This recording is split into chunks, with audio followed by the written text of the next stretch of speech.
Let's talk about Bryce Young, who had some good plays in this one, some not so good plays in this one as well. This was more of an up and down game, which honestly, for how Carolina has looked to start this year, is, I would say, a pretty big positive. Got off to a hot start, cooled off a little bit. Let's talk about what went right and what went wrong. I'm actually going to start off with some negatives, so sorry about that, Panthers fans, but, that's just where we're going.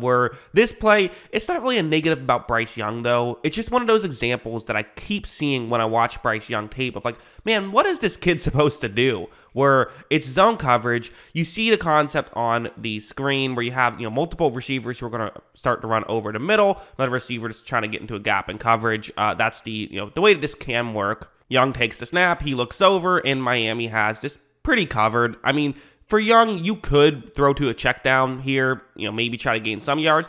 Probably the right move, but does he have time to do that? If you look over, the answer is no. There's pressure coming immediately, and this just happens far too frequently for Carolina. I think, listen, I've kind of always brought up that, kind of the thing is with offensive linemen, they're the ones that always get the blame, right? When no one gets open and you have to hold on for a little bit longer, then, you give up a sack. No one still says, man, the receivers have to get open unless it's like 5 seconds or something like that. Usually it's the offensive linemen who are the ones who are going to get the blame. But still, it's like this is a quick pressure.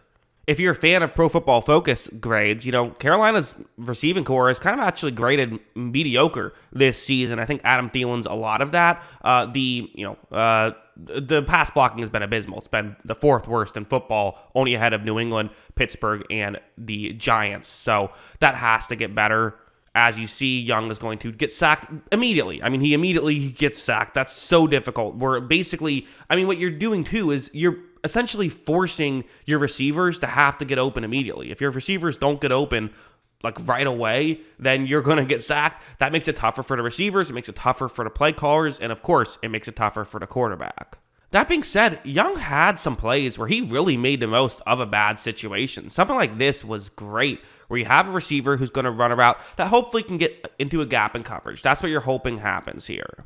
Watch as Young takes the snap. He is going to look in that direction, and it's kind of starting to look like it could get into a gap in coverage, but it is not wide open, and you don't know if this is going to work.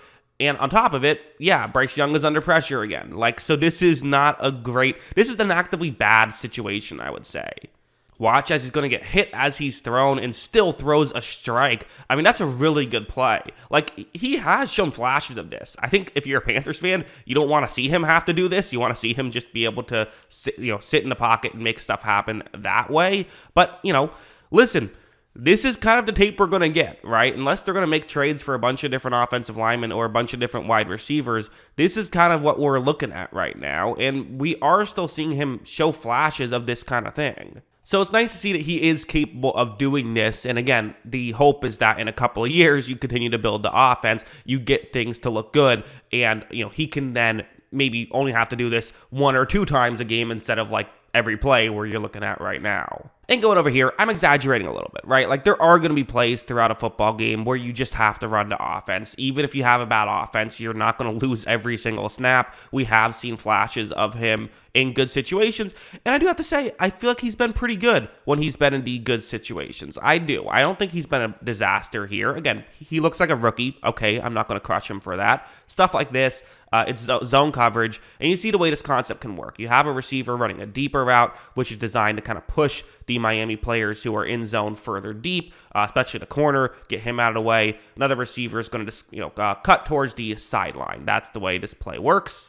As you see, Young's going to take the snap, and the receiver you were hoping would get open is open. Now, it's worth mentioning, it doesn't always work out that way, and sometimes you have to throw it somewhere else. That is sometimes how these things work. But for Young, it is working as designed. So if it's working as designed, hit the player you're supposed to hit. But what I love about this from Young is if you look over at him, he's already in the throwing motion. The timing is there. As you see, he does throw this one really well timed, gets it over there. Hey, you're able to get a completion.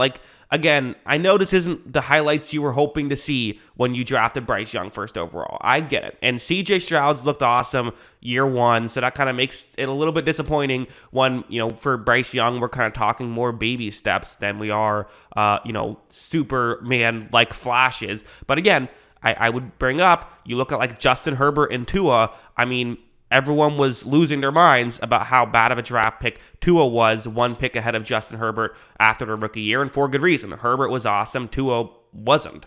Granted, I still think, a lot of people would argue that Herbert's been the better player than Tua, including myself, although not everybody. Some people would argue the other way, and I think that you could put them in the same tier at the very least. Because, Tua continued to grow as a player, and Justin Herbert, I would say he's grown a little, but he's kind of just been where he's at. And, that could happen here as well. At the end of the day, the goal isn't to have a good rookie year, it's to have a good career. Although, obviously, the best indicator of future success is current success, which, he hasn't had a ton. But, again, there's been flashes. Something like this to me, this is a great play from Bryce Young. It really is. Where what's going to happen is, so the way this play is designed to work, zone coverage, you're going to have the receiver who's actually lined up more wide. He's going to run over the middle. And this is hopefully going to get the corner and the safety to move in a little bit, pay more attention to that route. The other receiver is going to run further deep. Hopefully he can, with the kind of extra attention going to the first receiver, he can find a gap and you can make this work. We'll watch how when this play begins, you see how it's a little bit working. I mean, the player I've circled in black for Miami, he's moved in a little bit, paying attention to that, but not massively so. I mean, there's, it's not like he's way out of position or anything like that. This isn't like one of those Mike McDaniel plays where it's just completely out of position. And watch this throw from Bryce Young. That is a strike if I've ever seen one, and that's what gets you excited if you're a Panthers fan. And to be honest, I mean, I do think that he's played solid football these past few weeks. I do. I think he's continuing to show baby steps, and I'm not overly mad at what I've seen from Bryce Young. To me, I don't see a massive difference between what he's doing right now and what, Kenny Pickett did. Granted, Kenny Pickett's had a rough, second year, but, his rookie year, we were all really excited about him. And, for Bryce Young, I do think that to some degree, it's a little bit difficult because he's going up against Anthony Richardson, who's a unique player and just so exciting to watch, and then CJ Stroud, who just looked really good right away. For Bryce Young to not look as good right away, I get it. I get why the frustrations are there and why there's a bit of disappointment if you are a Panthers fan. But again, these things take time. It is going to take patience. I'm not saying that you can't sit here and say, yeah, it would be nice to, CJ Stroud's looking really good. It'd be nice for our quarterback to look that good. You can have those thoughts. I get it. But the reality is we're just not going to know if Bryce Young is the guy or not, probably this season, unless he somehow ends up playing amazing down the stretch. But I would also say that, listen, I've covered some bad quarterbacks in my time doing this channel. I've covered Josh Rosen. I've covered Zach Wilson, who, even he's playing better now. I've covered some players who flamed out right away and ended up not being starters. Bryce Young doesn't seem on that level to me. He seems better than that. He does. So, whatever that means, I don't know, but that's how I view him right now. What do you think? Let me know in the comments below. Always love hearing from y'all. And of course, as always, thanks for watching.